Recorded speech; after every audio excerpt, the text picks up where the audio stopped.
매일 성경과 함께하는 오늘의 큐티 시간입니다. 3월 25일 오늘의 말씀은 마태복음 24장 1절에서 14절입니다. 예수께서 성전에서 나와서 가실 때에 제자들이 성전 건물들을 가리켜 보이려고 나아오니 대답하여 이르시되 너희가 이 모든 것을 보지 못하느냐? 내가 진실로 너희에게 이르노니 돌 하나도 돌 위에 남지 않고 다 무너뜨려지리라. 예수께서 감람산 위에 앉으셨을 때에 제자들이 조용히 와서 이르되 우리에게 이르소서 어느 때에 이런 일이 있겠사오며 또 주의 임하심과 세상 끝에는 무슨 징조가 있사오리이까. 예수께서 대답하여 이르시되 너희가 사람의 미혹을 받지 않도록 주의하라. 많은 사람이 내 이름으로 와서 이르되 나는 그리스도라 하여 많은 사람을 미혹하리라. 난리와 난리 소문을 듣겠으나 너희는 삼가 두려워하지 말라. 이런 일이 있어야 하되 아직 끝은 아니니라. 민족이 민족을, 나라가 나라를 대적하여 일어나겠고 곳곳에 기근과 지진이 있으리니 이 모든 것은 재난의 시작이니라. 그때 사람들이 너희를 환난에 넘겨주겠으며 너희를 죽이리니 너희가 내 이름 때문에 모든 민족에게 미움을 받으리라. 그때 많은 사람이 실족하게 되어 서로 잡아주고 서로 미워하겠으며 거짓 선지자가 많이 일어나 많은 사람을 미혹하겠으며 불법이 성함으로 많은 사람의 사랑이 식어지리라. 그러나 끝까지 견디는 자는 구원을 얻으리라. 이 천국 복음이 모든 민족에게 증언되기 위하여 온 세상에 전파되리니 그제야 끝이 오리라.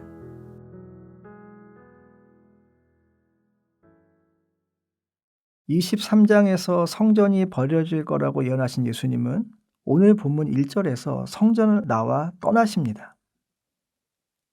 예수님이 떠나신 성전, 그것은 바로 버려진 성전입니다. 예수님은 성전을 떠나면서 예언하십니다. 돌 하나도 돌 위에 남지 않고 다 무너뜨려질 것이다. 우리는 이 예언이 주후 70년 로마에 의해서 성취되었음을 잘 알고 있습니다. 성전을 떠나시는 예수님, 그리고 예수님이 떠나신 성전의 파괴라는 그 결말, 이것은 어쩌면 오늘날 교회를 향한 엄중한 경고일지도 모릅니다.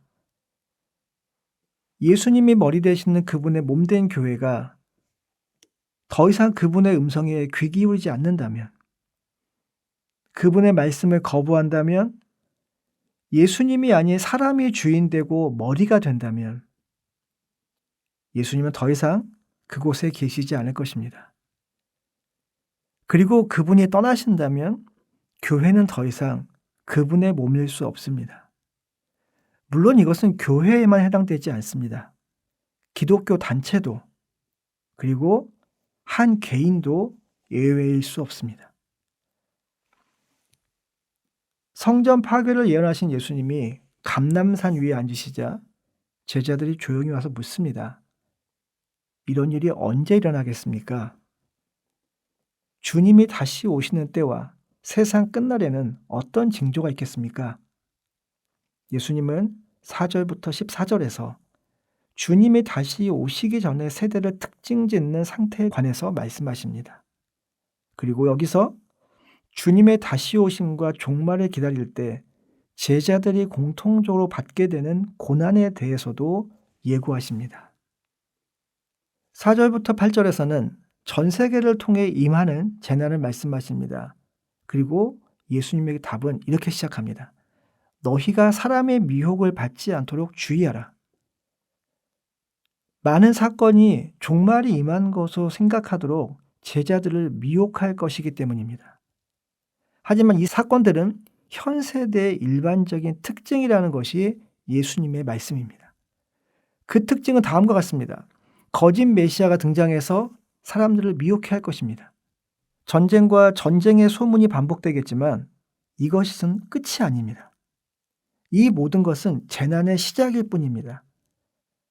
이 재난이 종말이라고 사람들을 미혹하게 만드는 자가 있겠지만 예수님은 미혹당하지 말라고 제자들을 경각시키셨습니다. 9절부터 13절에서는 제자들의 고난에 대해서 말씀하십니다. 그들은 박해를 당할 것입니다. 그리고 그 박해로 인해 예수님을 따르던 자들의 믿음이 검증될 것입니다. 예수님을 떠나 고난을 피하려는 자들이 나타날 것이며 그들은 예수님을 대적할 뿐 아니라 함께 예수를 따르던 제자들까지도 대적할 것입니다. 이런 배교는 어쩌면 그들이 진정한 제자가 아니었음을 입증하는 것일 수도 있습니다. 거짓 선지자가 나타나서 제자들을 미혹할 텐데 안타깝게도 많은 사람들이 그들에게 미혹될 것이라고 말씀합니다. 또한 불법이 성하고 사람들의 사랑이 식을 것이라고 말씀하십니다. 하지만 예수님은 제자들에게 중요한 약속을 주십니다. 끝까지 견디는 자는 구원을 얻으리라. 제자들이 겪을 종교적 혼란, 정치적 불안, 자연재해들, 그리고 혼란과 재난 기간에 제자들이 당하게 될 박해들을 언급하시면서 이런 것들이 마지막 때의 징조로 오해될 수 있겠지만 이것들은 재난의 시작에 불과하며 아직 끝이 아니라고. 이런 일들이 반복될 테니 그런 현상들에 속지 말라고, 인내하며 끝까지 견디라고, 기다리라고 말씀하시는 겁니다. 저와 여러분이 사는 세상에도 그리스도인들이 당하는 어려움이 존재합니다. 오늘 본문에서 말하는 징조들도 어쩌면 우리가 쉽게 보고 듣는 것들이기도 합니다. 미혹해하는 사람들이 등장하는 것이 그렇고 끊임없이 들리는 전쟁 소식이 그렇고 기근과 지진이 그렇고 복음으로 인한 박해가 그렇습니다. 또한 불법이 성행하고 사랑이 식어가는 일도 그렇습니다. 시대에 따라 그 정도가 심한 때가 있고 덜 심한 때가 있을 것입니다. 지역에 따라 그것이 극심하게 나타나는 곳이 있고 덜한 곳이 있을 뿐입니다. 따라서 오늘 본문은 저와 여러분에게도 귀 기울일 것을 요구합니다. 우리에게도 나타나는 여러 현상을 보고 때를 분별하는 지혜가 필요하며 그 지혜는 말씀에 대한 바른 지식에 기초한다는 사실을 우리가 기억하면 좋겠습니다. 저와 여러분도 그리스도인으로서 당하는 고난에 직면할 수 있습니다.